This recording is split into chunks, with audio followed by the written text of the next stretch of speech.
আলিহি ওয়া আসহাবিহি আজমাইন।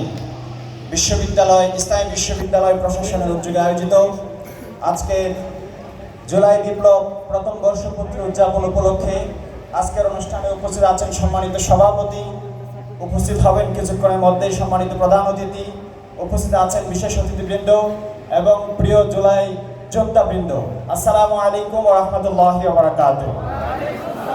সংগ্রামী উপস্থিতি, আজকের এই দিনে আমরা শ্রদ্ধা ভরে স্মরণ করছি জুলাই বিপ্লবের মূল নায়ক, আমাদের রাহবার, আমাদের নায়ক শহীদদেরকে আমরা স্মরণ করছি। এখান থেকে আল্লাহ তাআলার কাছে দোয়া করছি, আল্লাহ তাআলা যেন সকল শহীদের শাহাদাতের কবুলিয়াত মঞ্জুর করেন, সেই দোয়া আল্লাহ তাআলার কাছে করছি। সম্মানিত উপস্থিতি, আমরা সেই সাথে স্মরণ করছি ইসলামী বিশ্ববিদ্যালয়ে দুইজন জুলাই যোদ্ধা ইন্তেকাল করেছেন। একজন বাস অ্যাক্সিডেন্টে ইন্তেকাল করেছেন, আরেকজনকে হত্যা করা হয়েছে। তাদের দুজনকে আমরা শ্রদ্ধা করে স্মরণ করছি, তাদের শাহাদাত আল্লাহ তাআলার কাছে কামনা করছি।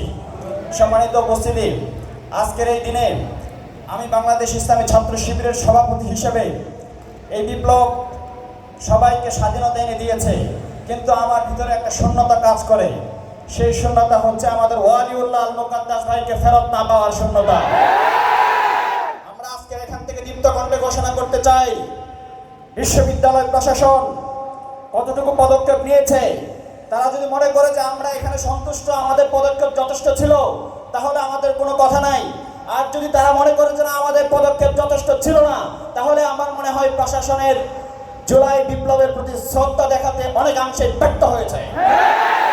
সম্মানিত উপস্থিতি, আওয়ামী ফেসিবাদের সবথেকে বড় ভিকটিম হচ্ছেন আমাদের ওয়ালিউল্লাহ আল মুকাদ্দাস ভাই।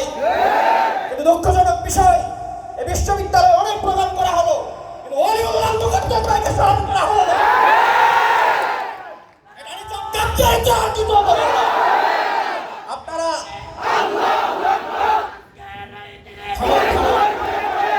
ব্যাপারটা হচ্ছে এরকম। থামুন সম্মানিত উপস্থিতি, আমাকে কথা বলতে দিন। ব্যাপারটা হচ্ছে মিলেমিশে আছে ওরা, আত্মীয় হেন। 1 বছর পার হয়ে গেল, যারা বলেছে এবার হবে ফাইনাল খেলা আর নয় হেলা ফেলা, তাদের ব্যাপার কি পদক্ষেপ নিয়েছেন? সমাজ জানতে চায়, বাদ দিবে। আমাদের রক্তের সাথে কাটছাড়ি করেছেন বলবো মানে আপনাদেরকে সেই মুহূর্তে সকাল করা পর্যন্ত আপনারা জেনে খুশি হবেন, বাংলাদেশ কৃষি বিশ্ববিদ্যালয় 133 জন শিক্ষক, শিক্ষার্থী এবং কর্মকর্তাদের বিরুদ্ধে পদক্ষেপ নিয়েছে। সেখানে তারা শিক্ষার্থীদেরকে কি মেরেছিল? মারে নাই, শুধু জুলাই বিপ্লবের বিরুদ্ধে অবস্থান নিয়েছিল। আর তাদের ব্যাপারে প্রশাসন সেই পদক্ষেপ নিয়েছিল। আমাদের প্রশাসন কি সেই স্ট্রেংথ নয়? তারা কেন পারছে না এই পদক্ষেপ নিতে? তারা কোথায় ছিলেন এতদিন? 15 বছর কি তারা বিশ্ববিদ্যালয় ছিলেন না? তারা তো ছিলেন, তাদের প্রকৃতি তো জানেন, তাদের দুর্নীতির পাঠ তো জানেন, কেন পদক্ষেপ দিচ্ছেন না? সম্মানিত উপস্থিতি, আপনারা পদক্ষেপ না নিয়ে তাদেরকে সুযোগ করে দিচ্ছেন। একের পর এক দুর্ঘটনা তারা ঘটাচ্ছে, একের পর এক অপকর্ম তারা করছে। তাদের ব্যাপারে পদক্ষেপ নেওয়ার ব্যাপারে অনুরোধ করছি। তাদের ব্যাপারে পদক্ষেপ না নেওয়ার কারণে তারা যে কাজ দেয়, সারাদিন হচ্ছে চক্রান্ত করেই যাচ্ছে। সেই চক্রান্ত বন্ধ করতে হলে তাদের ব্যাপারে পদক্ষেপ নিন, সেই অনুরোধ আপনাদেরকে করতে চাই। জুলাইয়ের আকাঙ্ক্ষা আমাদেরকে বাস্তবায়ন করতে হবে। জুলাইয়ের আকাঙ্ক্ষা বাস্তবায়নের জন্য আমার কাছে মনে হয় জুলাইয়ের মূল স্টেক শহীদদের পরিবারের সাথে কথা বলুন। তারা কি চায়, তাদের স্বপ্নগুলো বাস্তবায়ন করুন, তাহলে আমার মনে হয় জুলাইয়ের আকাঙ্ক্ষা বাস্তবায়ন হবে। আমাদের শহীদ সাজিদ আব্দুল্লাহর খুনিকে বের করে তার শাস্তি নিশ্চিত করুন। আমাদের ওয়ালিউল্লাহ আল মুকাদ্দাস ভাইকে ফেরত আনার ব্যাপারে পদক্ষেপ গ্রহণ করুন। বিশ্ববিদ্যালয়কে জুলাই বিপ্লবের আলোকে সংস্কার করার চেষ্টা করুন।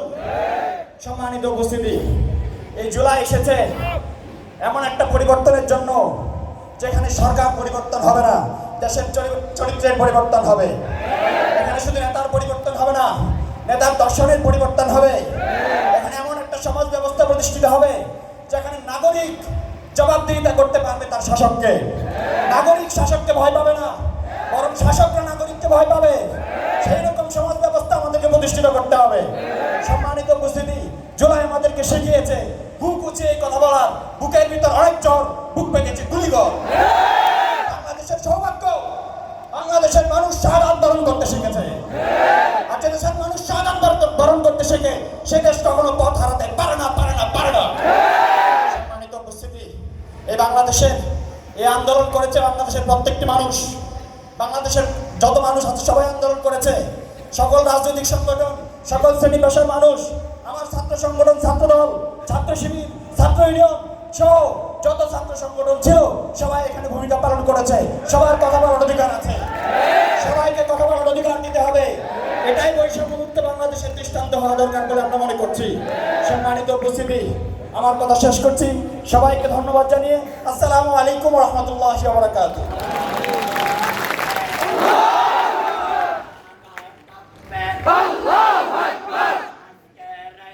সবাই বক্তব্য নিয়ে আসবেন বাংলাদেশ